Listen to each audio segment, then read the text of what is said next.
Bangladesh under 20 ছেলেরা আজকে ফাইনালে পৌঁছে গেল। সেমিফাইনালে হারিয়ে দিল নেপালকে 1 গোলে। এবং আজকে গোলটা 1 গোল নয়, আরো কয়েকটা গোল হতে পারতো। ম্যাচের প্রথম দিকেই যখন গোলটা হয়ে গেছিল, মোহাম্মদ মানিক গোলটা দিয়ে দিয়েছিল, তারপরে আরো অনেক অনেক সুযোগ এসেছিল, কিন্তু সেই সুযোগগুলোকে কাজে লাগাতে পারেনি। কিন্তু লাস্ট 7-8 মিনিটে যে খেলাটা ডিক্লান দেখিয়ে দিল, ওই ডিক্লান সুলেমান দেখিয়ে দিল দুর্দান্ত খেলা ভাই। দুর্দান্ত ভাই, দেখছি যে এত সুন্দর পাস, বলটাকে নিয়ে গিয়ে দুর্দান্ত পাস দিল, কিন্তু বলটা শুধুমাত্র লাগাতে পারলো না, মানে বাল পোস্টে লেগে বাইরে বেরিয়ে গেল। বার পোস্টে লেগে, বাল পোস্ট বা বার পোস্ট যাই বলি, আমরা বাল পোস্ট বলে থাকতাম আগে ছোটবেলায়। যাই হোক, বার পোস্টে লেগে একদম বাইরে চলে গেল, বলটা গোল হলো না, হলে আরেকটা গোল হতে পারতো। এবং আরো কয়েকটা সুন্দর অ্যাসিস্ট করেছে, 2-3টে সুন্দর অ্যাসিস্ট করলো, এত সুন্দর ভাই গোল। যদি রোডান এবং ডিক্লান দুজনে যদি মানে প্রথম থেকে খেলতো, হয়তো আজকে নেপালকে অনেকগুলি গোল দিতে পারতো। আপনাদের কি মনে হয়? ওই মোহাম্মদ মানিক একাই গোল দিত, আরো অনেকেই গোল দিত। আর যাই হোক, ইসমাইল সেও কিন্তু ভালো, মানে মোহাম্মদ ইসমাইল থেকে শুরু করে বাকি যারা খেলেছে, চন্দন রায়, প্রত্যেকেই ভালো খেলেছে। আজকে বাংলাদেশের ছেলেদের খেলা ছিল দুর্দান্ত।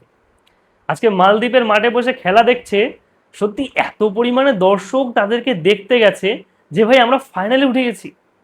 এবং বাংলাদেশে খেলা দেখার জন্য এত পরিমাণ দর্শক গেছে ভাই, অত দর্শক অন্য খেলোয়াড়দের বেলা, অন্য টিমের খেলার সময় এত দর্শক যায় না।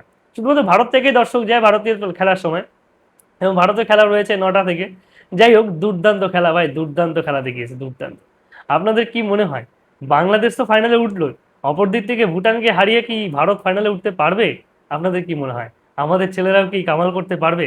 তবে একটা জিনিস বলার, সেটা হচ্ছে এই রোনান সুলেভান এবং ডিক্লান সুলেভানকে যদি আরো আগে নামানো যেত, এই দুই ভাইকে যদি একসাথে খেলানো যেত, ভাই চোখ জুড়িয়ে যাওয়ার মতো খেলা হতো। চোখ জুড়িয়ে যাওয়ার মতো খেলা। আমি সত্যি কথা বলছি, আমি কয়েকটা পাস দেখলাম, এত সুন্দর পাস দিচ্ছে ছেলেটা, ফরওয়ার্ডিং এত সুন্দর ফরওয়ার্ডিং করছে। আর যে ডিফেন্সে যে ছেলেটি রয়েছে, চন্দন রায় থেকে শুরু করে আরো কয়েকজন রয়েছে, সবার নামগুলো আমি জানি না, ওই শেখ বলে একটি ছেলে আছে, ও এরা বেশ ভালো খেলছিল, ভালো বোলিং, মানে ডিফেন্ড, এত ভালো ডিফেন্ড করেছে যে বল ওদিকে নিতেই পারেনি ওরা, নিতেই পারেনি নেপালের খেলোয়াড়রা।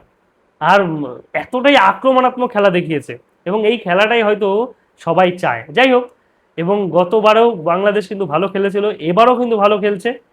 এবং এই বাংলাদেশের ছেলেরাই কিন্তু, এরাই কিন্তু, এই আন্ডার 20 ছেলেরাই কিন্তু আমার মনে হয় ন্যাশনাল টিমে সুযোগ পাওয়া উচিত। মানে যারা ন্যাশনাল টিম তো অবশ্যই, মানে বড়দের টিমেও সুযোগ পাওয়া যদি হামজা চৌধুরীর সাথে এই রোনাল্ড ফোনাল্ড যদি এরা খেলে, রোনাল্ড থেকে শুরু করে এই সুলেমান, রোনান সুলেমান, ডেকলানরা যদি খেলে, সত্যি বেশ ভালো খেলা হবে। ওই কিউবার মিচেল টিচেল যাই হোক না কেন, এরা কিন্তু বেশ ভালো খেলোয়াড়, এবং বাংলাদেশের জন্য বেশ ভালো উন্নতি করতে পারে। আপনাদের কি মনে হয়, আজকে মোহাম্মদ মানিকের খেলা থেকে শুরু করে বা এমনি মানিকের খেলা, তাছাড়া রোনাল্ড সুলেমান, ডিক্লানের খেলাটা আপনাদের কেমন লেগেছে?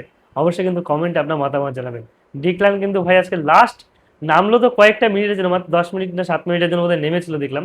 সে কিন্তু দুর্দান্ত খেলা দেখিয়েছে ভাই, মানে যেমন পাস এবং দুজনের মধ্যে যেটা ভালো বোঝাপড়া, সেটাও কিন্তু এখানে প্রমাণিত হলো যে এরা নিশ্চয়ই প্রবাসী খেলোয়াড়, এরা বাংলাদেশে বেড়ে ওঠেনি, এই জন্য বাংলাদেশের সিন্ডিকেটের পাল্লায় এরা পড়েনি, এই জন্য এরা সত্যিকারের একজন খেলোয়াড়ে পরিণত হয়েছে। যাই হোক, আপনাদের কেমন লেগেছে খেলা অবশ্যই কমেন্টেই আপনার মতামত জানাবেন। ধন্যবাদ।